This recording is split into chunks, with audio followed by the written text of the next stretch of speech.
Mesdames et messieurs, je vous salue. Que le Seigneur vous bénisse et que la grâce de Dieu soit sur la vie de tout un chacun. Ma prière est que Dieu, le Tout-Puissant, également bénisse toutes les personnes écoutant cette cassette en ce moment. Je me nomme Koné Issouf. Je suis originaire du nord de la Côte d'Ivoire, plus précisément dans la région de Ferké. Mon père répond au nom de Koné Abdoulaye, grand imam et très versé dans l'islam. Entendez par là un érudit pétri des écrits coraniques. En bon petit musulman, j'ai d'abord suivi l'école coranique en prémisse et ensuite je suis allé à l'école primaire en cours normal. Après cela, j'ai continué ma marche scolaire, mes études du collège au lycée technique d'Abidjan. C'est de là que par la grâce de Dieu, j'ai pu obtenir le bac série C. Mais avant cela, mon père me fit la promesse de m'envoyer en France en vue de poursuivre mes études. Car mon grand frère aîné répondant au nom de Salif Koné, il vivait déjà là-bas, depuis près de 12 ans. Ceci dans le but d'entrer à l'ENAC, c'est-à-dire l'École nationale d'aviation civile de Toulouse en France. Il faut dire qu'à cette époque, mon rêve était de devenir pilote d'avion. Entre-temps, mon frère ayant été informé par mon père téléphoniquement, devrait s'apprêter pour m'aider en vue d'y entrer dans cette grande école. C'est alors qu'à mon niveau, je m'apprêtais également à réunir tous mes dossiers quand l'inattendu va prendre place. Car mon père, de son propre gré, va changer ce qui avait été décidé. Celui-ci va m'appeler un bon matin et me dire plus de question d'aller en France, mais plutôt en Égypte. J'ai trouvé cela bizarre. Et il m'a révélé que c'était dans le but d'approfondir mes connaissances islamiques et coraniques. Je fus complètement déboussolé et abattu par cette nouvelle. Malgré tout cela, je fus obligé de me soumettre aux exigences de mon père une fois de plus. Car l'une des caractéristiques très poussées de l'islam est la soumission totale, sans murmurer à tous ses parents. Ce que j'ai accepté, et ce que je fis d'ailleurs, contraint de faire. C'est ainsi qu'en moins d'une semaine, dans ces relations très intimes, mon père réussit à m'obtenir une bourse d'études pour l'université islamique du Caire en Égypte. C'est alors qu'après 2 semaines de mise au point, suivie de la cérémonie de revoir, j'embarquai dans l'avion le 21 août 1987. À mon arrivée, 2 jours après, par la grâce de Dieu, mon père va téléphoner à un professeur du nom de Sahim Abdulbak afin de me confier à celui-ci pour qu'il prenne soin de moi. Ce qui fut fait. De fil en aiguille, après 2 années intensives de cours approfondis dans le domaine de l'islamologie, j'obtiens un diplôme du nom de Al-Kamar. Entendez par là le diplôme lunaire. Un bon matin de vendredi, je reçois un appel téléphonique de la part d'un des professeurs nommé Taoufik, me demandant de m'y rendre chez lui. Arrivant en ce lieu, nous prîmes ensemble un verre de thé, tout en nous mettant à discuter de l'islam. Comme aboutissement, celui-ci va me dire, Issouf, n'oublie jamais tous les jours de ta vie le credo de l'islam, c'est-à-dire La ilaha Muhammad Rasulullah sallallahu alayhi wa sallam. Entendez par là, en vérité, il n'y a point d'autre Dieu que Allah, et que seul le prophète Mahomet est son prophète. Il insista en me demandant d'être toujours attaché aux doctrines de l'islam et du Coran, sans toutefois ne jamais oublier Mahomet son prophète. Je lui ai dit, par la grâce de Dieu, je le ferai. Je répondis également que je ne les oublierai jamais, si Allah le veut. De là, nous nous sommes séparés et je rentrai à la maison. Une semaine après, chose bizarre, ça va être cette fois-ci le tour du calife de l'université. Entendez par là le recteur de l'université qui m'invita chez lui. Ne connaissant pas chez lui, il me demanda de le trouver devant l'école, ce que je fis. Quelques minutes après, vint cet homme et m'embarqua chez lui. Arrivé à son domicile, nous nous sommes assis. Après quelques 2h30 minutes de conversation, ce dernier va me poser la question qui est celle-ci. Youssouf, ne veux-tu pas être riche tous les jours de ta vie? J'ai sauté en répondant par l'affirmative. Il faut reconnaître que la maison de ce calife était plus qu'un palais. Car c'était un homme qui était extrêmement riche, qui avait même, je dirais, pratiquement tout, mais sauf Jésus-Christ dans sa vie. Car de ma vie, je n'avais jamais aussi vu une maison d'aussi balèze que celle-là. Elle s'étalait sur près de 10 hectares, avec même un aérodrome chez lui. Continuant dans l'atmosphère de notre causerie, cet homme va se lever tirant un rideau, ce qui m'a paru bizarre, appuya sur un bouton et nous pénétrâmes ensemble dans une autre salle. Et nous nous sommes rassis. Automatiquement, je vis une grosse caisse noire et beaucoup d'autres malles contenant des billets de banque. Je fus complètement abasourdi, au point où je ne m'en revenais pas. Il prit quelques liasses de billets et me les remit. Ensuite, il me présenta une huile jaune dont il m'imbiba. En recevant cette huile jaune sur mon corps, je connus un changement brusque, comme si j'eus l'envie de tuer. Tenez-vous bien, Cette huile jaune n'était rien d'autre que la graisse d'homme. Et je vous le dis, de par des incantations, en récitant quelques sourates, il parvint à me maîtriser. Malgré cela, j'ai commencé à prendre peur. C'est alors qu'il va ouvrir une autre malle très grosse de couleur verte. Cette fois-ci, contenant des squelettes d'hommes. Au vu de ces choses, je n'en pouvais plus. Il décida une fois de plus de me maîtriser tout en me faisant savoir qu'il m'expliquerait beaucoup de choses en me montrant quelques techniques à base du Coran, avec lesquelles l'on pourrait s'enrichir. J'ai trouvé encore ceci bizarre, mais ceci m'a quand même plu. C'est ainsi que rendez-vous fut pris 4 jours plus tard. Et nous nous sommes séparés en recevant de lui un petit sac d'argent. Comme prévu par la grâce de Dieu, nous nous sommes retrouvés de nouveau tout en commençant à réciter la sourate Imran, suivi du Kul Laouzou, près de 40 fois, avec le verset X. Je dis bien X, afin de ne pas inciter les gens à le faire. Puis nous nous frottâmes avec cette même graisse, ajoutée de quelques incantations à base du Coran.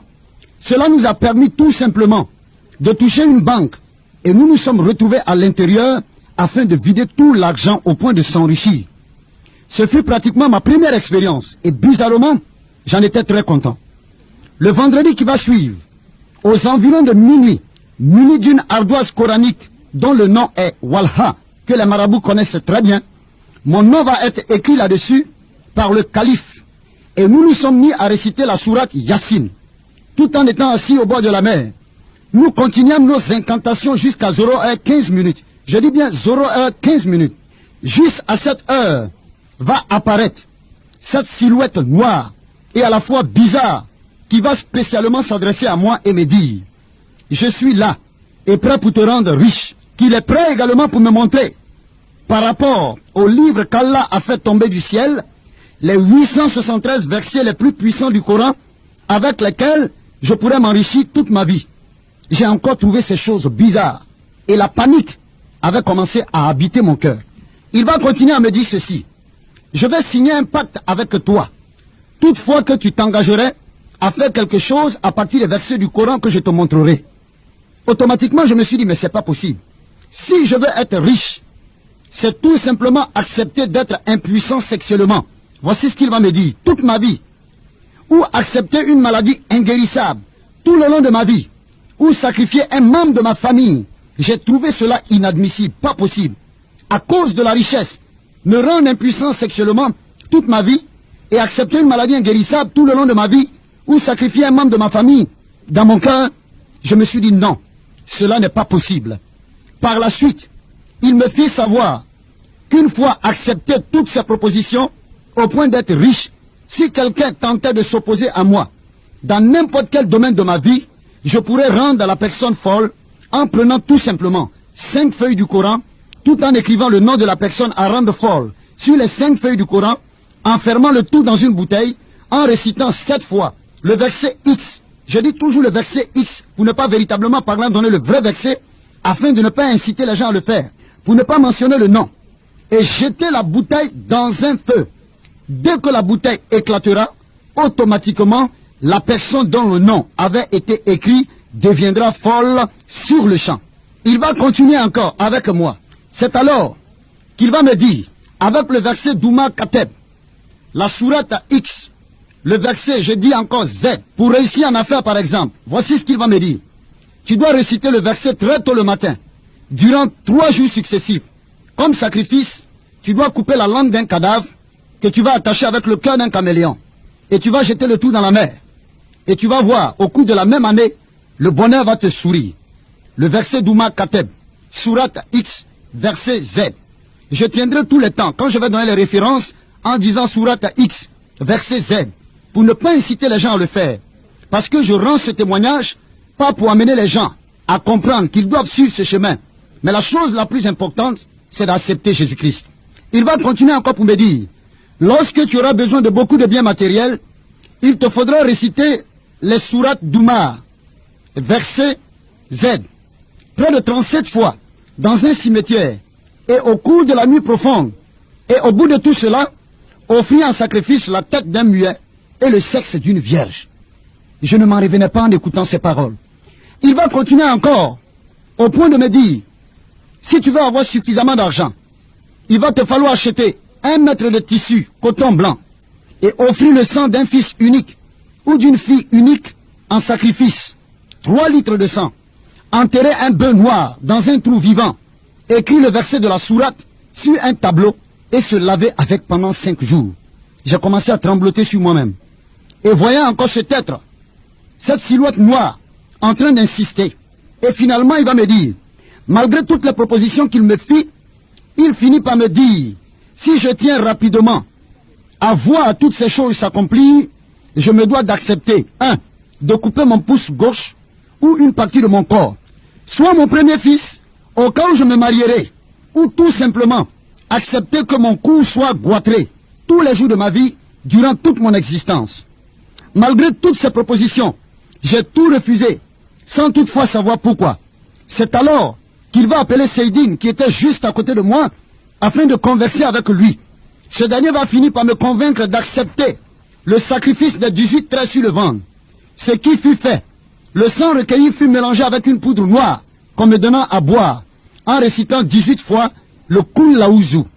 Après cette cérémonie, cette silhouette me demanda d'entrer à la maison, surtout à minuit précise, en me conseillant de ne regarder ni à droite ni à gauche, et qu'à mon arrivée, je trouverais 2 grosses malles remplies d'argent, seulement en une condition, à dépenser dans l'espace de 2 semaines. Effectivement, les 2 malles avaient été trouvées remplies d'argent, comme cela m'avait été annoncé, par crainte de mourir, par rapport au restrait de l'un qui m'avait été donné. Je fus obligé de gaspiller, voire dilapider l'argent de temps à travers. L'argent étant fini, je me mis à nouveau de soupirer, du désir d'en obtenir. C'est ainsi qu'une fois de plus, je vais m'y rendre chez mon fameux ami qui est Seydine. Celui-ci m'accueillant va me dire, Youssouf, tu tombes à pic. Car aujourd'hui, la grande cérémonie mondiale à la cabane X, croyez-moi, c'est une maison indescriptible, connue de tous les plus grands hommes d'affaires et commerçants du monde. Je dirais même certains grands hommes politiques connaissent cet endroit.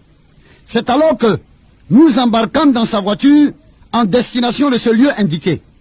Ce fut un endroit genre pèlerinage, mais je dirais démoniaque, bien entendu, car on y trouvait beaucoup d'hommes de différents domaines et de divers horizons, des marabouts, des féticheurs, des grands commerçants, des hommes d'affaires, y compris même des femmes, des fils de chefs d'État et même des ministres, venus tout simplement rechercher de puissance démoniaque en vue de se maintenir au pouvoir et trouver les moyens malsains en vue de s'enrichir davantage. Au vu de toutes ces choses, je fus apeuré.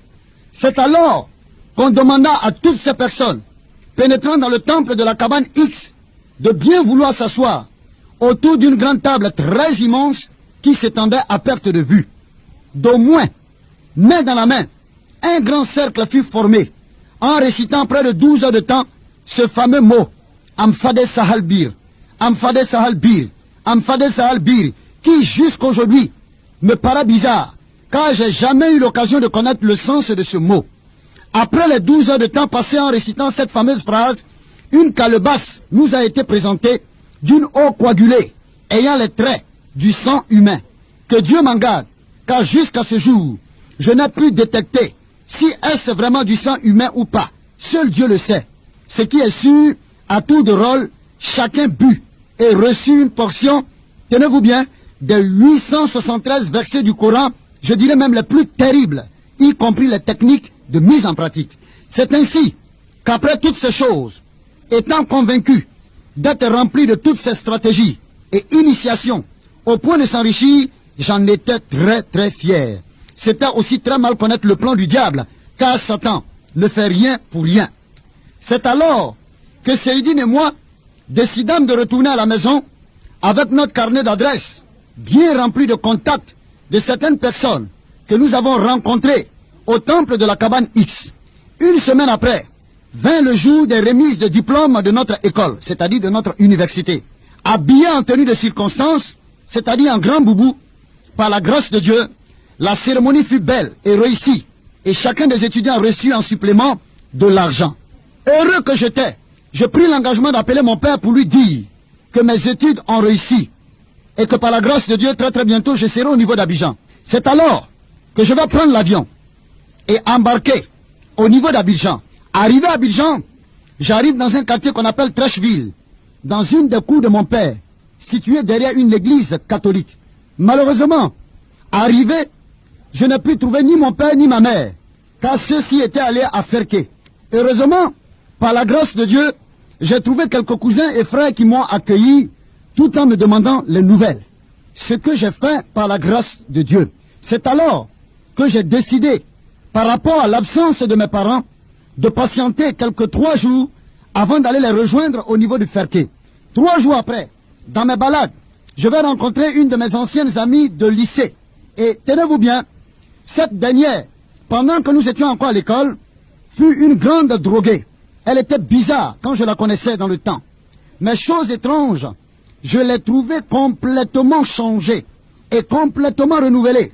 Quand j'eus l'occasion de lui poser cette question, qui est l'auteur de ce changement? Elle me répondit tout simplement que c'était Jésus.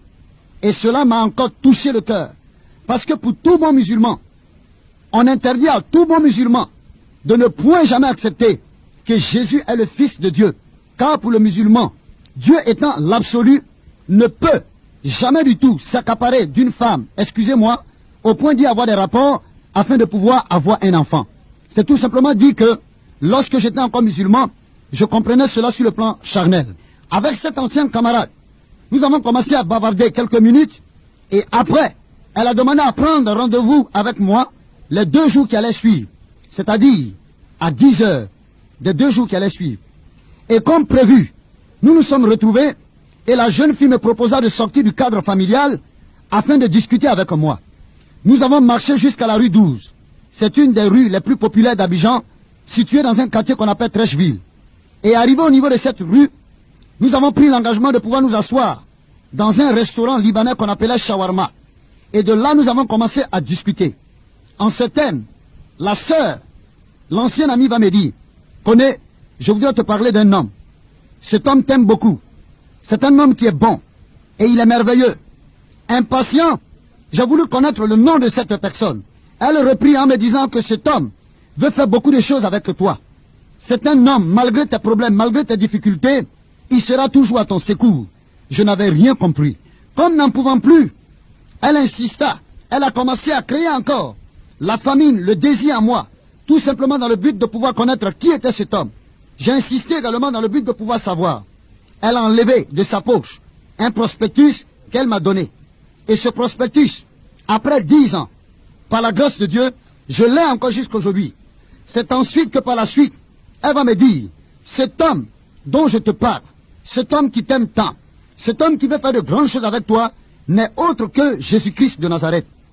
Quand j'ai entendu le nom de Jésus au niveau de mon oreille, cela a résonné comme une bombe. Et sur le champ, je me suis mis dans une colère inqualifiable. Et j'ai porté la main sur la sœur. Je l'ai bousculée. La table qui était au milieu de nous avait été cassée en face. Et j'ai poussé un cri. Quand je me suis ressaisi, j'ai relevé la tête. Croyant voir la sœur, je ne l'ai plus vue. Mais je tenais toujours entre mes mains le prospectus qu'elle m'avait donné. J'avais été choqué. Je me suis remis. Et par la grâce de Dieu, de retour à la maison, j'ai voulu prendre l'initiative de lire le prospectus, mais je me suis retenu. À 15 heures, j'ai voulu lire à nouveau, je me suis retenu. De même jusqu'à 18 heures. Mais ce n'est que la nuit, dans le silence, que j'ai décidé enfin de prendre connaissance de la belle histoire relatée dans ce prospectus. Bien-aimés, écoutez-moi très bien, mesdames et messieurs. Vous qui écoutez cette cassette, le problème aujourd'hui n'est pas de dire que je suis musulman, que ma mère est musulmane, que mon père est musulman. Mais le problème est de te poser la question de savoir s'il arrivait, je ne le souhaite pas, que tu arrives à mourir aujourd'hui. Est-ce que tu es sûr que tu es sauvé? Est-ce que tu es sûr que l'islam est capable de te garantir le salut, sinon la vie éternelle? C'est ce que nous allons voir. Ma prière est que le Seigneur puisse t'éclairer afin que tu puisses véritablement parler en comprendre. Et quand j'ai pris l'engagement d'ouvrir le prospectus dans le but de pouvoir le lire, voici ce qui s'est passé. Il y avait une belle histoire. C'est cette histoire que je vais vous raconter. Il s'agissait d'une femme riche qui avait laissé sa petite fille dans la maison pour aller à son lieu de travail. Et derrière elle, la maison avait commencé à prendre feu. Et dans cette maison se trouvait cette petite fille. Or, voici que le feu va commencer à consumer la maison. Et l'incendie remarqué par la voisine fut immédiatement signalé par cette dernière aux sapeurs-pompiers. Arrivé sur les lieux, il s'avouait vaincu, car incapable ou ne désirant pas risquer la vie pour sauver la petite qui était à l'intérieur de cette maison. La mère de l'enfant, ayant été tenue informée, vint sur les lieux, alarmée, et décida de braver les flammes pour tout simplement sauver son enfant. Le chef des sapeurs-pompiers voulut s'opposer à cette décision, qui est pour lui une folie de la part de cette dame. Cependant, cette dame va résister en s'opposant. Elle va prendre l'engagement de s'infiltrer dans les flammes à travers les brasiers, tenez-vous bien, bien-aimés, à travers les brasiers de feu, pour retrouver sa petite fille au prix de sa propre vie.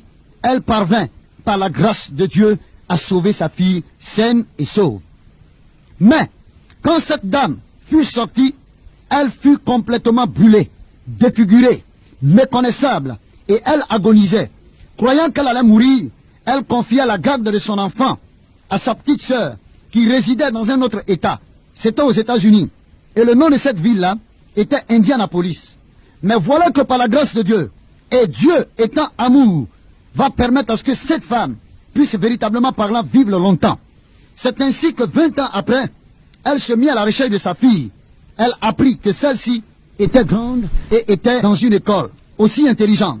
Sa sœur étant en voyage, elle se rendit à l'université et parla au recteur. Celui-ci fut très heureux de reconnaître la mère d'une brillante étudiante. La fille, à la vue de sa mère brûlée, excusez-moi, vilaine, calcinée, ne voulut pas la reconnaître et la chassa. 3 jours après, la femme revint et ce fut le même scénario. Et moi qui étais en train de lire le prospectus, automatiquement je me suis dit, mais cette fille, elle est vraiment méchante. Comment ne va-t-elle pas reconnaître sa propre mère? Mais malgré tout cela, la femme ne se découragea pas pour autant, car elle revint une 3e fois. Et cette fois-ci, elle convoqua une réunion de tous les étudiants, avec le recteur, des professeurs, et tout le monde y était présent. C'est alors que cette bonne dame va prendre la parole et va s'adresser à sa fille, au milieu de ses collègues étudiantes et au milieu de ses collègues étudiants, y compris le recteur de l'université et ses professeurs. Cette bonne dame va ouvrir la bouche pour dire, « Ma fille, aujourd'hui, ne veux-tu pas reconnaître que je suis ta propre maman? Aujourd'hui, tu m'abandonnes. Aujourd'hui, tu ne me reçois pas. Tout simplement parce que j'ai été brûlé.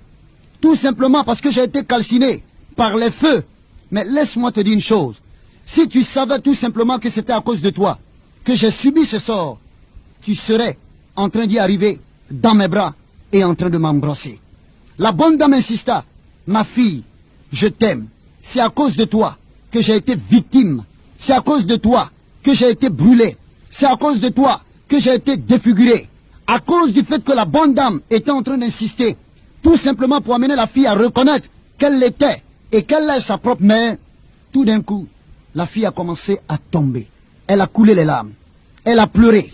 Et quand elle s'est ressaisie, elle s'est relevée, elle a dit, « Maman, pardonne-moi, car je ne savais pas. Maman, je t'en supplie, pardonne-moi, car je ne savais pas. » La fille est tombée, elle s'est relevée encore une fois de plus, elle a embrassé sa maman, elle a fait les accolades à sa maman. Après avoir fini de lire ce prospectus, j'ai commencé moi aussi à couler les larmes, parce que j'ai senti cette histoire merveilleuse.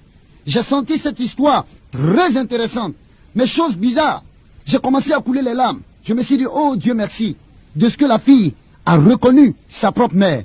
Pendant que j'étais dans ma chambre, couché sur le lit, j'entends au niveau de la porte, coq, coq, coq, coq, coq, coq, après de 3 reprises. Tenez-vous bien, c'était la merveilleuse sœur que j'avais connue, avec qui nous avions eu des discussions par rapport à Jésus-Christ qui était derrière la porte. Quand j'ai ouvert la porte et que je l'ai croisée, j'ai commencé à continuer de pleurer. Ne pouvant pas retenir mes larmes, je suis tombé au-devant d'elle. J'étais à genoux, comme un petit enfant. Et tout d'un coup, elle a levé la main qu'elle a imposée sur ma tête. Elle a dit, « Seigneur, voici le mot que j'ai entendu. Donne-lui ta paix. Donne-lui ta paix. » Et croyez-moi, depuis mon existence sur cette terre, quand cette sœur m'a imposé la main sur la tête, je n'ai jamais expérimenté cette paix que je venais à peine d'expérimenter quand elle a posé la main sur ma tête. Et j'ai senti des frissons en moi. j'ai senti comme le Saint-Esprit m'avait visité. La joie de Dieu a commencé à remplir mon cœur. Elle a relevé ma tête. Elle m'a regardé droit dans les yeux. Elle m'a dit, Youssouf, sur le plan spirituel, cette fille te représente. Et sur le plan spirituel toujours, cette femme représente Jésus-Christ de Nazareth. C'est à cause de toi que Christ est mort. C'est à cause de toi que Jésus-Christ a accepté de se sacrifier sur la croix du calvaire. Tout simplement, si tu veux l'accepter, la gloire de Dieu va te visiter. Si tu veux l'accepter, Dieu va te donner la vie éternelle. Si tu veux l'accepter, le reconnaître comme ton Seigneur et ton sauveur personnel, tu seras sauvé. Le paradis dont tout le monde parle, Jésus tient cela entre ses mains. Bien-aimé, je me suis senti abattu dans mon fort intérieur. J'ai commencé à trembloter. Cette sœur m'a tenu, main dans la main. J'ai ouvert la bouche, je lui ai dit, je suis prêt à accepter Jésus-Christ de Nazareth. Elle a prié pour moi. Elle m'a amené à confesser mes péchés, à demander pardon au Seigneur, que je ne savais pas. J'étais dans une attitude d'ignorance. Elle m'a conduit. Elle a prié pour moi. Elle m'a imposé les mains. Elle a prié pour moi jusqu'à ce que je puisse être rempli de joie. Et dès ce jour, j'ai compris véritablement parlant que ce Jésus dont tout le monde parle existe vraiment. Et après cela, je vais lui dire merci. Elle m'a dit ne me dis pas merci, mais remercie le Seigneur et dis gloire au Seigneur Jésus-Christ. J'ai dit gloire au Seigneur Jésus-Christ. Elle m'a posé la question de savoir, que vas-tu faire maintenant? Je lui ai dit effectivement par la grâce de Dieu, mon père m'a expédié au niveau de l'Égypte afin d'aller poursuivre mes études coraniques. Mais quand je suis arrivé, voici ce que le Seigneur va faire. Dieu va t'utiliser avec le prospectus que tu m'as donné, que j'ai lu, et voici maintenant que ma vie est transformée. Et franchement, j'ai compris que Jésus-Christ est vrai. Parce que actuellement où je te parle, je sens sa paix, sa joie dans mon cœur. Elle a commencé à sourire. Et je lui ai dit, bon, tiens-toi bien, parce que le lendemain, il va falloir maintenant rentrer au niveau de Ferké dans le but de pouvoir trouver mon père et ma mère et leur tenir informés. Ce qui fut fait. C'est alors que, le lendemain, cette même sœur qui m'avait évangélisé, qui m'avait donné le prospectus, va me démontrer encore l'amour de Dieu en se retrouvant chez moi à la maison très tôt le matin, dans le but de pouvoir m'accompagner à la gare d'Abidjan à Gamé, prendre le car en direction de Ferké. Lorsque nous nous sommes retrouvés au niveau de la gare, nous avons commencé à converser. Et je lui ai dit, bien-aimée sœur, je m'en vais au niveau de Ferké. Je sais ce qui m'attend là-bas. Je connais mon père. Je sais qui il est. C'est un fougueux. S'il apprend que je suis devenu chrétien, en tout cas ça va très très mal tourner. Et tenez-vous bien, la sœur a lâché un mot biblique. Elle m'a dit, connais Youssouf, je sais en qui j'ai cru. Va, car la grâce de Dieu est avec toi. J'ai insisté pour lui dire, je m'en vais. Maintenant je suis seul. C'est vrai que je viens à peine d'accepter Jésus-Christ, mais je compte sur lui. Et s'il te plaît, je te prie de prier pour moi. Cette sœur a enlevé un Nouveau Testament, elle m'a donné. C'était la première fois de ma vie de toucher à une portion biblique. Elle m'a encore dit, je sais en qui j'ai cru. Va-t'en, la grâce de Dieu t'accompagne. J'ai pris mon ticket, je suis monté dans le car. Et comme je l'ai si bien dit, j'ai pris mon ticket et je suis monté dans le car. Et cette sœur m'attendait là.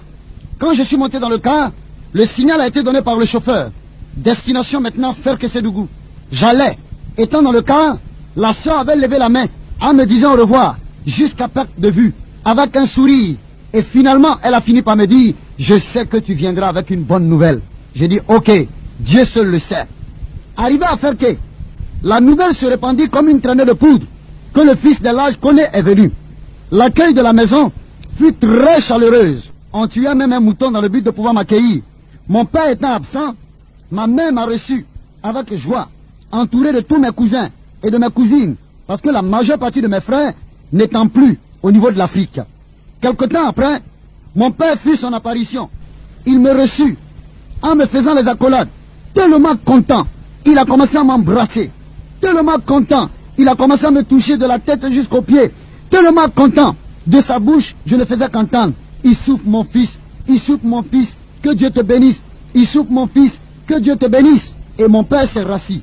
Après avoir fini de déguster quelque chose, lui et moi, après avoir bu du bissap, une boisson africaine, bien entendu, mon père maintenant va se rasseoir et me dit, mon fils, je suis très très content de toi. Donne-moi les nouvelles. C'est alors que je vais ouvrir la bouche et dire à mon père également que je suis très très content de lui. Parce que j'ai fait ce qu'il m'a demandé. Il m'a demandé d'aller dans le pays des Arabes, étudier le Coran. Et que je suis arrivé, tout s'est bien passé. Mon père a commencé à sourire. Il a même appelé ma maman. Il a demandé à ce que ma maman puisse s'asseoir à côté de moi. Et mon père dit à ma maman, viens écouter ton fils. Il vient avec de bonnes nouvelles. Et c'est alors qu'il va encore me demander l'après-nouvelle. Les nouvelles qui sont derrière la nouvelle que je venais de donner. J'ai commencé à avoir peur. J'ai commencé à cultiver la crainte dans mon cœur. Et tout d'un coup, je me suis ressaisi. Et maintenant, je vais dire à mon père, je dis, papa, c'est vrai que par la grâce de Dieu, je suis allé étudier le Coran. Mais quand je suis arrivé, il y a quelque chose qui s'est passé au niveau de ma vie, au point où ma vie a été transformée. Mon père a commencé à sourire, parce qu'il n'avait pas compris mon langage. Pour lui, j'étais devenu un homme transformé, certainement, à cause des connaissances du Coran. Mais c'est pas ce que je voulais dire. J'ai encore pris l'engagement, et j'ai prié dans mon fort intérieur, en disant, dans mon fort intérieur, Jésus sauve-moi, car je vais dire la vérité. Je prends la parole, ma mère étant assise à côté de moi. Je regarde mon père droit dans les yeux, je lui dis, papa, la transformation qui s'est opérée dans ma vie, quand je suis arrivé, c'est que j'ai accepté Jésus-Christ de Nazareth. Je suis devenu chrétien. Tout d'un coup, mon père va se lever. Il va me regarder en me posant la question de savoir, mon fils, qu'est-ce que tu viens de dire? Est-ce de toi que j'entends cette parole?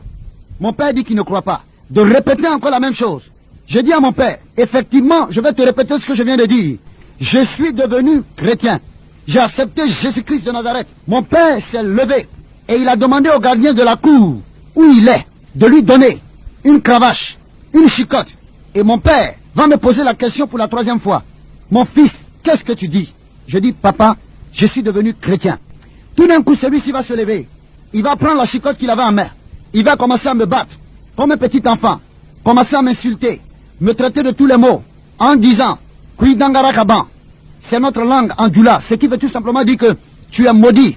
Et par la suite de cela, il va appeler ma maman, commencer à la bousculer en disant à ma maman, prends ton fils, ton oiseau de malheur, prends ton fils, excusez-moi le terme, ton bâtard, voici ce qu'il a dit, prends-le, et vous deux, quittez de ma maison, allez où vous voulez. Mon père a commencé à pousser ma maman, c'est là où j'avais été touché, et j'ai attrapé sa main, pour lui dire, papa, je te respecte beaucoup, mais je voudrais te demander pardon. Quand tu as connu ma mère, je n'y étais pas. La seule chose que je te demande, c'est de laisser tout simplement ma maman tranquille. Si tu veux, tu peux me foutre à la porte. Mon père m'a regardé, il a dit à ma maman de s'asseoir. Et moi, il m'a chassé. Pendant que je sortais, quand j'ai atteint le seuil de la maison, mon père me rappelle en me disant, Issouf, reviens. Quand je suis revenu, il m'a regardé droit dans les yeux. Il était 23h30. Il m'a dit, il se fait tard. À cette heure-là, il n'y a pas de possibilité pour toi pour que tu puisses partir au niveau d'Abidjan. Donc ce que tu vas faire, ta chambre est encore là, tu vas rentrer dans ta chambre, tu vas dormir tout simplement, et demain par la grâce de Dieu, tu vas te lever très tôt et tu vas partir. C'était une astuce, écoutez-moi très bien.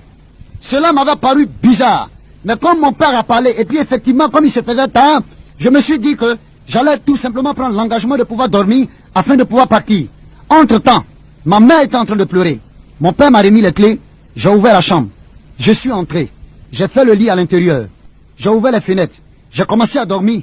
Ma maman continuait tout le temps de pleurer. Elle s'est approchée au niveau de la fenêtre. Elle a dit, oh mon fils, que Dieu te soutienne. Oh mon fils, que Dieu te soutienne. J'ai regardé ma mère, la regardant dans les yeux, je l'appelais par son nom. Et je lui ai dit, Awa, s'il te plaît, va rejoindre ton mari parce que tu ne sais pas ce qui se passe en ce moment. Ma maman a baissé la tête. Elle m'a tenu la main, elle a dit, mon fils, quel que soit ce qui se passe, tu es mon fils et je te soutiens. J'ai supplié ma mère, je lui ai dit, va dormir, parce que j'ai juste 5 heures de temps pour dormir et me lever très tôt afin de pouvoir repartir sur Abidjan. Je remets mon sort dans les mains de Dieu. Ma maman s'est retirée, elle est allée, elle est revenue. Je lui ai dit, maman, s'il te plaît, va rejoindre ton mari. Elle a dit, mon fils, je ne pourrai pas. Quand bien même que je vais rentrer dans la chambre, mais je ne vais pas dormir. Je vais prier Allah. Je lui ai dit, ok, va prier ton Allah, mais laisse-moi. Mais je crois que par la grâce de Dieu, je remets mon sort entre les mains de Dieu. Et entre-temps, quand ma mère est partie, j'ai fermé la porte, étant à l'intérieur. Je me suis rassuré également de fermer les fenêtres. Je vais commencer à dormir. Et 1 heure de temps après, voici ce que je vais entendre. Des pas d'hommes, des hommes qui arrivaient en vitesse. Et je commençais à entendre des bruits de fer, des bruits de bois. Et tout d'un coup, je vais entendre la voix de mon propre père qui va dire, venez, monsieur, venez s'il vous plaît. Il est dans cette chambre-là. C'est mon propre fils. Il m'a déshonoré. Voici ce que je vais vous demander. Prenez de l'essence, mettez dans la maison, déposez au-dessus de la maison et allumez le feu. Mais j'avais été complètement déboussolé quand j'ai entendu la voix de mon propre père, celui-là que Dieu a utilisé comme canal, dans le but de pouvoir me permettre de venir au niveau de ce monde, pour tout simplement, à cause du fait que j'ai accepté Jésus-Christ, mon père demande à ce qu'on dépose de l'essence sur le toit de la maison, et sur même tous les alentours de la maison, afin de brûler la maison. J'ai commencé à prendre peur. Et étant dans cette maison, j'ai commencé encore à crier. J'ai dit, oh Jésus, sauve-moi. Oh Jésus, sauve-moi. Et tout d'un coup, j'ai senti, sur ordre de mon père, les gens verser de l'essence et ils ont allumé le feu. La maison a commencé à prendre feu. Et j'étais dans cette maison. J'ai dit, oh Jésus, sauve-moi. Oh Jésus, sauve-moi. Tous les alentours de la maison a commencé à prendre feu. Et de l'extérieur, j'entends la voix de mon père qui dit, c'est mon fils, il m'a déshonoré. Il a déshonoré le nom de Koné. À partir d'aujourd'hui, je le maudis, je le renie, et il n'est plus jamais mon fils. La maison commençait à brûler, j'étais à l'intérieur. Et tout d'un coup, je me suis arrêté. J'ai levé la tête vers la toiture de la maison. Et j'ai dit, mais Seigneur Jésus-Christ, ton affaire est compliquée. Il y a tout simplement 4 jours que je viens de t'accepter. Mais regarde la situation que je vis. Et bizarrement, en commençant à élever la voix, en accusant Jésus, en disant Jésus, c'est à cause de toi que je suis dans cette situation. C'est à cause de toi, je suis dans cette maison qui est en train de prendre feu. C'est comme si je voyais le prospectus que la sœur qui m'avait évangélisé m'avait donné. Cette petite fille qui avait été abandonnée dans sa maison par sa propre mère. Ils ont effectivement commencé à prendre feu. Étant à l'intérieur, j'ai tenté d'ouvrir la chambre, la porte de la chambre, puisque ayant les clés, j'ai réalisé que la porte avait été condamnée par l'extérieur. Tentant effectivement d'ouvrir les fenêtres, je me suis effectivement rendu compte aussi que mon père avait ordonné qu'on condamne la fenêtre de par l'intérieur. Croyez-moi s'il vous plaît, j'étais dans cette maison qui continuait de brûler. Et tout d'un coup, j'ai levé une fois de plus la tête et j'ai rabaissé la tête. J'ai commencé à me paniquer. J'allais à gauche, je revenais à droite. J'allais à gauche, je revenais à droite. Et j'entends une voix maintenant qui me dit, mets la main dans la poche, mets la main dans la poche. Je me retourne, je regarde derrière moi, je ne vois personne. Je ne fais que voir les flammes. J'entends encore la main qui me dit, mets la main dans la poche, mets la main dans la poche. Je retourne pour regarder derrière moi, je ne vois pas. Et tout d'un coup, je soulève ma main droite, je l'introduis dans ma poche, je touche un Nouveau Testament. Je fais sortir le Nouveau Testament, c'était le Nouveau Testament que la sœur m'avait donné. Et quand j'ai ouvert, je suis tombé sur le verset de ma vie que je n'oublierai jamais. Dans Romains 8, à partir du verset 37, qui dit que nous sommes plus que vainqueurs par Jésus qui m'a aimé. J'ai refermé le Nouveau Testament et j'ai remis cela dans ma poche. J'ai encore élevé la tête. J'ai dit, Jésus, c'est vrai que je viens de lire un beau passage, mais actuellement je suis là, ça choque sur moi. La maison est en train de prendre feu. Je t'en supplie de me sortir de là. C'était très mal connaître Jésus-Christ de Nazareth. Quand on est dans des problèmes, quand on est en danger et qu'on invoque le Seigneur, d'ailleurs il dit dans sa parole, quiconque invoquera le nom du Seigneur sera sauvé. Malgré tout cela, j'ai encore commencé à trébucher. Et tout d'un coup, je me suis mis à aller encore à gauche et revenant à droite. Aller à gauche et revenant à droite. Je ne faisais que faire ça. Et au 7e tour, je vais maintenant entendre la voix qui va me dire clair dans mon esprit. Il souffre. Je suis l'Éternel, ton Dieu. J'envoie l'ange de l'Éternel te délivrer. Sors et puis va-t'en. Je me suis rabattu vers la porte. Quand j'ai touché le portail, la porte s'est ouverte. Et aussitôt, j'ai pris la fuite en direction de la gare de Ferquet. J'arrive là-bas, étant dans la panique. Je prends mon ticket. Je viens, je m'assois. Je demande au chauffeur, il faut combien de personnes pour que le car soit plein? Il me dit, malheureusement, il reste encore 23 personnes. J'ai commencé encore à paniquer. J'ai dit, mais au niveau de la gare, je vais encore attendre ici, alors que je connais mon père. Et je lève la tête. Je vois de l'autre côté, en direction du marché, je vois mon père qui contourne avec les gens derrière lui, en disant, il aurait appris que je suis passé par là. Suivez-le, suivez-le. Quand j'ai regardé en direction du marché et que je l'ai vu, j'ai baissé la tête dans le car. Je me suis retourné de l'autre côté du car, derrière, et je vois maintenant ma maman qui arrivait avec un sac. Quand elle m'a vu, elle m'a fait signe de loin. Et moi aussi j'ai répondu. Elle m'a dit de descendre. Et de l'autre côté, entre-temps, mon père avec son groupe était passé derrière une mosquée. Maman est descendue, elle m'a appelé. Quand je suis allé la voir, j'ai regardé dans ses yeux, j'ai voulu parler, elle m'a dit, non mon fils, ne parle pas. Ma mère m'a dit, mon fils, je suis ta mère. C'est moi qui t'ai supporté par la grâce de Dieu. 9 mois, tu es sorti de mes entrailles. Et elle va terminer pour me dire, je ne sais pas ce que tu as vu en Jésus-Christ de Nazareth, mais moi qui suis ta mère, je te donne l'autorisation, va servir ton Jésus-Christ. Et c'est de là, quand j'ai entendu cette parole, au lieu d'aller monter dans le car, je n'ai rien compris. Il y a un monsieur qui est venu avec une voiture. Il a garé juste à côté de moi. Il me dit, monsieur, vous allez sur Abidjan? Je réponds automatiquement, oui, je vais sur Abidjan. Il m'a dit, montez, qui va me descendre. Je suis monté dans la voiture du monsieur et le monsieur m'a pris. Il m'a envoyé en direction d'Abidjan. Il m'a descendu jusqu'à dans le quartier où j'habitais. Le temps de me retourner pour dire merci à ce monsieur, je ne l'ai plus revu jusqu'aujourd'hui. Étant allé dans la cour familiale, mon père encore téléphone à mes oncles, à mes tantes, pour dire, au cas où j'arrivais là-bas, de ne pas m'accepter, de me chasser de la maison. Après investigation, je suis allé découvrir chez la sœur qui m'avait évangélisé. Quand je suis arrivé, elle m'a vu étant tout paniqué. Elle m'a dit, qu'est-ce qui se passe? Je lui ai dit, non, c'est pas le moment de demander qu'est-ce qui se passe. Donne-moi à m'asseoir. Je me suis assis, elle m'a donné un verre d'eau. Quand je lui ai expliqué toute la situation, elle a levé tout simplement la main au ciel. Elle m'a dit, Seigneur Jésus-Christ, je bénis ton nom de ce que tu as ramené ton fils. Elle m'a dit d'attendre, qu'elle allait me faire un lieu afin de pouvoir dormir, et que le lendemain, par la grâce de Dieu, elle allait me conduire au niveau de l'église. C'était une église de réveil, à Abidjan, à Trècheville. Elle m'a conduit dans cette église. Les frères et les sœurs m'ont véritablement parlant manifesté l'amour du Christ. Ils m'ont accueilli. Ils ont même fait une cotisation. Ils ont pris soin de moi. Ils m'ont donné un logement. Et c'est ainsi que j'ai commencé à fréquenter cette église. J'ai commencé à fréquenter cette église. Et 3 mois après, nous avons reçu dans cette église la visite d'un pasteur américain qu'on appelait James, qui était de l'état de Mississippi. Après sa prédication, il a dit comme ça, que l'Esprit de Dieu lui révèle. Il y a un ex-musulman qui est là, à peine 3 mois, qu'il a donné sa vie à Christ. Qu'il arrête de se paniquer, parce que Dieu l'aime. Non seulement Dieu l'aime, mais Dieu l'a choisi. Et que tôt ou tard, il allait finir par servir le Seigneur. De l'autre côté, il y avait une sœur musulmane qui s'est levée. Et cet homme de Dieu américain a dit non, ce n'est pas d'une femme il s'agit d'un homme. Il allait plus loin en disant qu'il est assis derrière. Actuellement où je parle, il a peur. Il sent même des frissons dans son cœur. Et la sœur qui était de l'autre côté, assise à côté de moi, elle dit, connais, je sais qu'il s'agit de toi. Lève-toi. Et moi aussi, je lui ai répondu par l'affirmative en disant que, effectivement, il s'agit de moi. Je me suis levé, cet homme a prié pour moi. Et il a demandé à me voir après le culte. Après le culte, quand il m'a vu, il s'est entretenu avec moi. Il m'a donné des paroles d'encouragement et il m'a dit de persévérer. Et que par la grâce de Dieu, que je finirai tôt ou tard par voir le miracle de Dieu dans ma vie. C'est comme ça que je suis devenu chrétien. Et j'ai commencé à suivre les enseignements bibliques au niveau de l'église. Cette sœur que Dieu a utilisée était tout le temps à mes côtés. Elle m'encourageait. Elle priait pour moi. Elle me soutenait dans tous les domaines de ma vie. Jusqu'au point où j'ai été baptisé. Et quelque temps après, j'ai commencé à grandir dans cette atmosphère chrétienne. Les frères et les sœurs continuaient de me démontrer leur amour. Et 2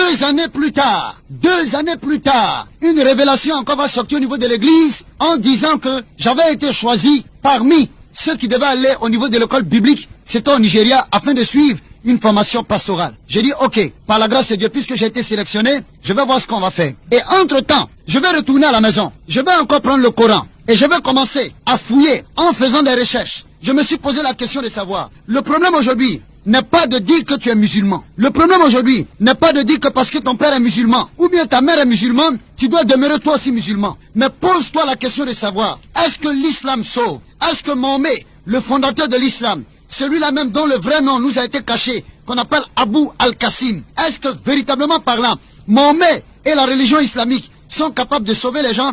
C'est là que je vais encore ouvrir le Coran pour continuer à faire des recherches. Ce que je voudrais dire, pour toutes les personnes qui ont des Corans à côté d'eux, vous pouvez le vérifier.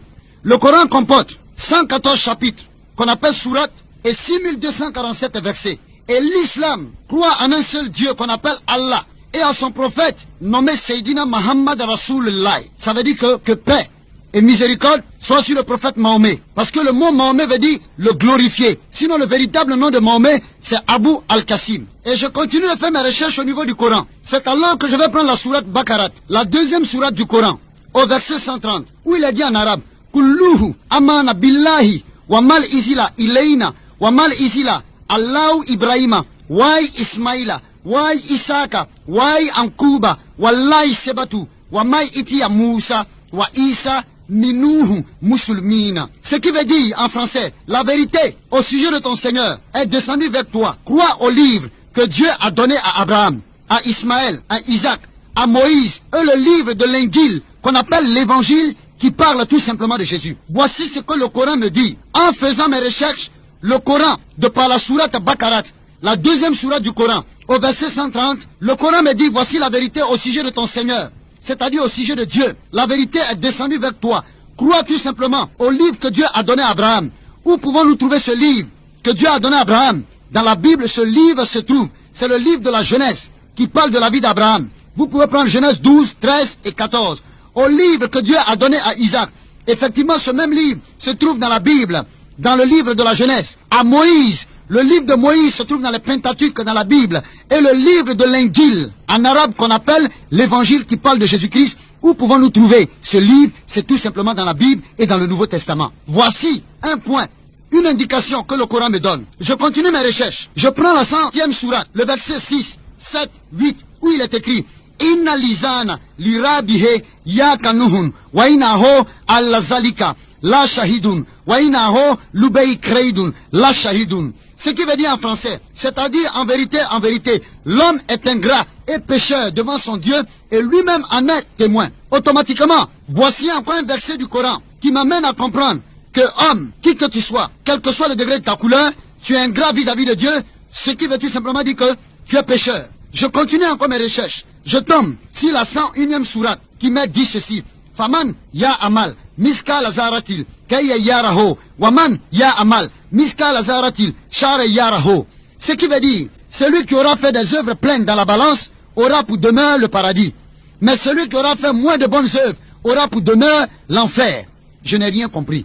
Voici un verset qui m'amène à comprendre que le Coran me présente le système du salut par la balance. Ce qui veut tout simplement dire que si je dois être sauvé par rapport au Coran, au niveau de ma droite, si j'arrive à faire du bien, l'ange qui est à ma droite va écrire les biens que j'ai eu à faire. Au niveau de ma gauche, durant mon existence, l'ange qui est à ma gauche va écrire le mal que j'ai eu à faire. Mais bien aimé, posons-nous la question de savoir combien de fois un homme peut-il pécher par jour, ne serait-ce qu'en pensée, en acte, en parole, en regard et par audition. Et là, j'ai commencé encore à douter du Coran. Et la 102e sourate, les versets 6, 7 et 8, où il est écrit ceci. La taraouna al-jahiman, suman la taraouna ha, aina liyakim, suman la tusi, aluna, yaum meizim, aina, amina. C'est-à-dire, vous verrez certainement tous l'enfer et vous rendrez compte de vos bienfaits sur terre à Dieu. Je n'ai encore rien compris. Voici un verset qui m'a fait peur. Moi qui pratiquais la religion musulmane, qui programmais tôt ou tard dans ma vie, ne serait-ce qu'aller une seule fois dans la Mecque, pratiquer le pèlerinage. Mais voici un verset qui me dit ici, que je le veux ou non, malgré mes bienfaits, certainement, en tant que musulman, quels que soient mes biens, il me faut forcément voir d'abord l'enfer. Alors là, j'ai commencé encore à avoir peur.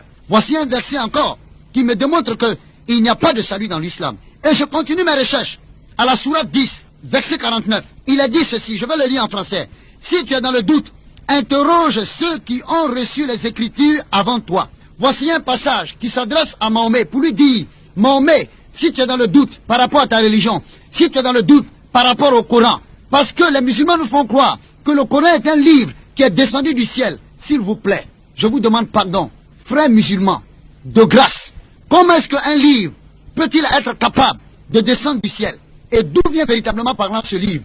Ali, vous me dites que ce livre vient de Dieu, mais voici que ce même livre qui est toi. Ceux qui ont reçu la parole de Dieu avant toi, quels sont ceux qui ont reçu la parole de Dieu avant Mahomet? Ce sont les chrétiens. C'est tout simplement les chrétiens. Parce que l'histoire lui-même démontre que Mahomet, le prophète de l'islam, est venu tout simplement 632 ans après notre Seigneur Jésus-Christ. Quelle réforme peut-il être capable de pouvoir apporter? Malgré tout cela, je continue encore mes recherches dans le Coran. La sourate 131 et 132. Le Coran dit ceci. Obéissez à Dieu et à ses messagers. Peut-être vous serez touchés par grâce. Voici encore un verset qui ne me garantit pas le salut. Le verset me dit peut-être je serai touché par grâce. Le verset me dit obéissez à Dieu et à ses messagers. Peut-être vous serez touchés par grâce. Voici un verset qui ne me garantit pas le salut. Au contraire, ce verset me met dans le doute. C'est la sourate 131 et 132. Je continue encore mes recherches. Je vais à la sourate 6, au verset 155. Il est dit ceci. Voici un livre que nous avons fait descendre. Suivez-le et soyez pieux. Peut-être vous serez touchés par grâce. Alors là, j'ai commencé à être scandalisé. La sourate 6 me dit, à partir du verset 155, il dit voici un livre, c'est-à-dire le Coran, que nous avons fait descendre. Suivez-le et soyez pieux. Et il termine pour dire, peut-être vous serez touchés par grâce. Alors là, j'ai complètement commencé à être choqué. J'ai réalisé en ce verset qu'il n'y a pas de salut. Comment, en tant que musulman, je m'applique par la grâce de Dieu à suivre un livre, à prier 5 fois par jour, à faire l'aumône, la zakat, programmé par la grâce de Dieu, tôt ou tard, au cas où j'aurai de l'argent, aller à la Mecque, et dans ce livre-là, il n'y a aucun salut. Il me dit tout simplement, peut-être vous serez touché par grâce. peut-être vous serez sauvés, peut-être vous serez touchés par grâce. Mais où allons-nous avec ces peut-être-là? Frères musulmans, ouvrons les yeux et commençons à rechercher la vérité. Si nous ouvrons nos cœurs sincèrement et que nous commençons à chercher la vérité, Dieu va se révéler en nous. Et je continue mes recherches. Je réalise dans la sourate 3, versets 55 à 57, il est dit, tous ceux qui suivent Jésus sont au-dessus de tous ceux qui ne croient pas en lui jusqu'au jour de la résurrection. Alors là, j'ai été complètement scandalisé. Voici un verset qui me démontre par le Coran que celui qui suit Jésus est au-dessus de tous ceux qui ne croient pas en Jésus. En un mot, le Coran était tout simplement en train de m'indiquer que Jésus-Christ est la voie qui est à suivre. Et là, j'ai fermé le Coran. J'ai été complètement déboussolé. La sourate 3, le verset 55 à 57, qui dit bien ceci. Tous ceux qui suivent Jésus sont au-dessus de tous ceux qui ne croient pas en lui jusqu'au jour de la résurrection. Et je continue mes recherches. Je vois que dans le Coran, Jésus est appelé Issa, Al-Masih, c'est-à-dire le Sauveur. Et le même Coran dit de Jésus qu'il est Kalmatullah, c'est-à-dire qu'il est la parole de Dieu. Et le même Coran continue en disant de Jésus qu'il est l'Esprit de Dieu, c'est-à-dire Ruhullah. Malgré cela, pour aller plus loin, je continue encore mes recherches par rapport à certains documents que j'ai sous la main. Je prends d'abord la vie de Mahomet. Je considère la vie de Mahomet. Et dans ces documents, il a dit ceci. Le père de Mahomet se nommait Abdallah et sa mère Amina. Il naquit ainsi comme tout le monde, de son père et de sa mère. Aucun fait extraordinaire ne signala la venue de Mahomet. Et pendant plusieurs années, aucun signe miraculeux ne le mit en relief. Et ce n'est qu'à l'âge de 40 ans qu'il prétendit que l'ange Gabriel lui avait parlé.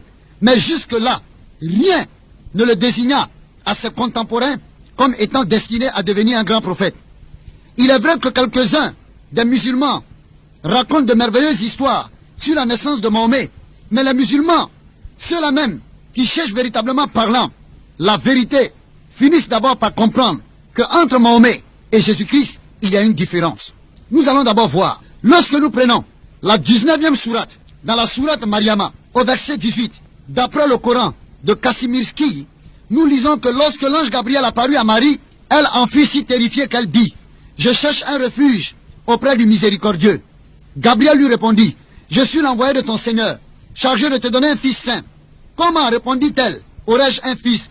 Aucun homme n'a jamais approché de moi. Et je ne suis point une femme dissolue. Il répondit, il en sera ainsi. Ton Seigneur a dit, ceci est facile pour toi. Il sera notre signe devant les hommes et la preuve de notre miséricorde. Le Coran nous montre clairement que Gabriel vint de la part de Dieu pour annoncer d'avance à Marie la naissance de Jésus-Christ et qu'elle l'enfanta sans avoir connu aucun homme. Nous trouvons encore dans la 21e sourate, les prophètes, verset 91, où il a dit ceci. Souviens-toi aussi de celle qui avait conservé sa virginité et en qui nous soufflâmes une partie de notre esprit. Nous la constituâmes avec son fils, un signe pour l'univers. Frères musulmans, vous dites que le Coran est la parole de Dieu. Vous serez donc obligés de reconnaître que Jésus est né d'une façon merveilleuse. Les chrétiens n'acceptent pas le Coran, mais l'évangile, dans lequel le même fait se trouve mentionné. Plus de 7 siècles avant la naissance de Jésus-Christ, le prophète Ésaïe, au chapitre 7, verset 14, écrivait ces paroles. Voici, la vieille sera enceinte, elle enfantera un fils et elle lui donnera le nom d'Emmanuel, ce qui signifie Dieu avec nous. Le récit de l'accomplissement de cette prophétie se trouve dans l'évangile, Luc 1, 28, 36, et est ainsi conçu. L'ange étant entré dans le lieu où était Marie lui dit, je te salue, toi à qui une grâce a été faite, le Seigneur est avec toi. Troublé par cette parole, Marie se demandait ce que pouvait signifier une telle salutation. L'ange lui dit, ne crains point, Marie, car tu as trouvé grâce devant Dieu. Et voici, tu deviendras enceinte, et tu enfanteras un fils, et tu lui donneras le nom de Jésus. Il sera grand, et sera appelé fils du Très-Haut. Et le Seigneur Dieu lui donnera le trône de David son père. Il régnera sur la maison de Jacob éternellement, et son règne n'aura point de fin. Marie dit à l'ange, comment cela se fera-t-il, puisque je ne connais point d'homme? L'ange lui répondit, le Saint-Esprit viendra sur toi, et la puissance du Très-Haut te couvrira de son ombre. C'est pourquoi le Saint-Enfant qui naîtra de toi sera appelé Fils de Dieu. Le Coran et l'Évangile concordent sur le fait de la naissance miraculeuse de Jésus-Christ. La différence entre Mahomet et Jésus, c'est que le premier qui est Mahomet est né selon la loi commune, tandis que Jésus est né d'une manière extraordinaire et par la puissance immédiate de Dieu. Examinez encore ensuite leur caractère moral, nous verrons qu'une grande différence existe encore entre les dieux. Je continue. Mahomet étant né, comme naissent tous les autres hommes, il doit nécessairement hériter de la même nature pécheresse. Nous trouvons dans le Coran des preuves évidentes de ce que nous avançons. Dans le 83e sourate, la matinée, verset 7, nous lisons ce qui suit. Il t'a trouvé égaré, Mahomet, il t'a guidé. Et au 57e verset de la 40e sourate, nous lisons encore, implore auprès de Dieu le pardon de tes péchés. De même, dans la 110e sourate, l'assistance. Et au verset 3, il est écrit, chante à la louange de ton Seigneur et implore son pardon. Voici encore des versets qui demandent que Mahomet, Seydina, Muhammad Rasulullah, le prophète de l'islam, est né pécheur. Et le Coran même, dans la 110e sourate, l'assistance, au verset 3, il est écrit, chante les louanges de ton Seigneur et implore son pardon. Voici un verset qui demande que Mahomet est pécheur et qui doit demander pardon à son Dieu. Frère musulman, toi qui m'écoutes, peut-être que tu es sur ton lit en train de te coucher. Peut-être que par la grâce de Dieu, tu as reçu cette cassette étant dans ta voiture. Peut-être que tu as assemblé avec tes amis autour d'une tasse de thé afin de pouvoir écouter cette cassette. Peut-être que tu étais en train de marcher dans la rue et tu as entendu cette cassette. Tu t'es arrêté. Mon frère, ma soeur, mes bien-aimés frères et sœurs musulmans, je vous demande pardon. Pensez au salut de votre âme. Jésus-Christ a dit, venez à moi, vous tous qui êtes fatigués et chargés, et je vous donnerai du repos. Il dit, prenez mon joug sur vous et recevez mes instructions. Car je suis doux et humble du cœur, et vous trouverez du repos pour vos âmes. Car mon joug est doux et mon fardeau léger. Matthieu 11, versets 28 à 30. Par sa mort, nous pouvons obtenir le pardon de nos péchés, et par son secours, être rendus capables de lutter contre le péché et de vaincre Satan. Il nous délivrera de tout mal. La Bible dit, il intercède pour nous auprès de Dieu le Père. Et lorsqu'il viendra au dernier jour pour juger le monde, il nous prendra avec lui dans sa gloire. C'est pourquoi Jésus pouvait dire, je suis le chemin, je suis la vérité et la vie. Nul ne vient au Père, c'est-à-dire Dieu, que par moi. Jean 14, verset 6. Frères musulmans, ma prière est que tu puisses donner ta vie à Jésus-Christ pour que le Seigneur puisse te